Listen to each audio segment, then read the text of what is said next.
उद्या याच ठिकाणी याच रायगडमध्ये अमराठी नगरसेवक निवडून येतील, अमराठी आमदार निवडून येतील, अमराठी खासदार निवडून येतील. मी जो त्या दिवशी माझ्या एका सभेमध्ये मी सांगितलं ना की हा धोका सगळा अख्खा ठाणे जिल्ह्याला विळखा पडलेला आहे.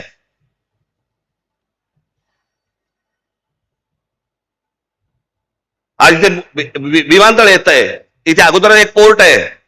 कोण माणसं येत आहेत, कोण नाही येत आहेत. मला असं वाटतं आपण सगळ्या पक्षांनी विचार केला पाहिजे की या येणाऱ्या नवीन विमानतळावरती सर्वाधिक जवळपास 100% ही मराठी मुलं आणि मराठी मुली कामाला लागल्या पाहिजेत तिकडे.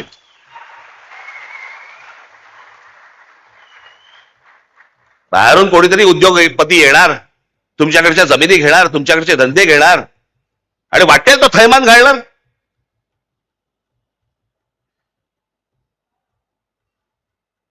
आता तुम्हाला म्हणे तुम्ही ह्या सगळ्या जमिनी आणि याच्यावरती म्हणे कायदा आणला राज्य सरकारने.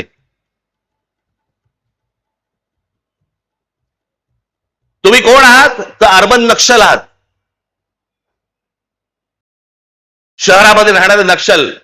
तुम्ही जर विरोध केला, कुठच्या प्रकल्पाला विरोध केला तर सरकार तुम्हाला अटक करू शकतं. एकदा करूच देत.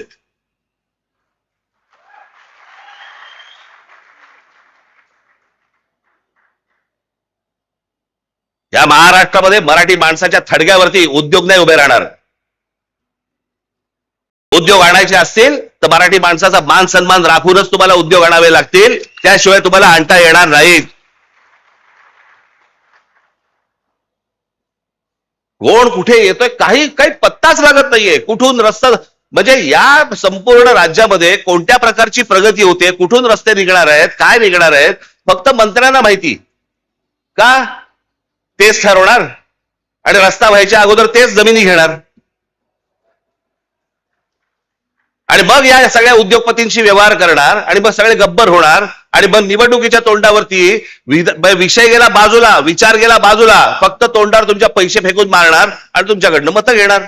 एवढा एकमेव उद्योग महाराष्ट्रात सुरू आहे. कोणी त्याच्या खोलात जाऊन बघायला तयार नाही, कोणी त्याच्या खोलात जाऊन विचार करायला तयार नाही की ह्याच्या पुढे काय होणार आपलं. थोडक्यात जमिनी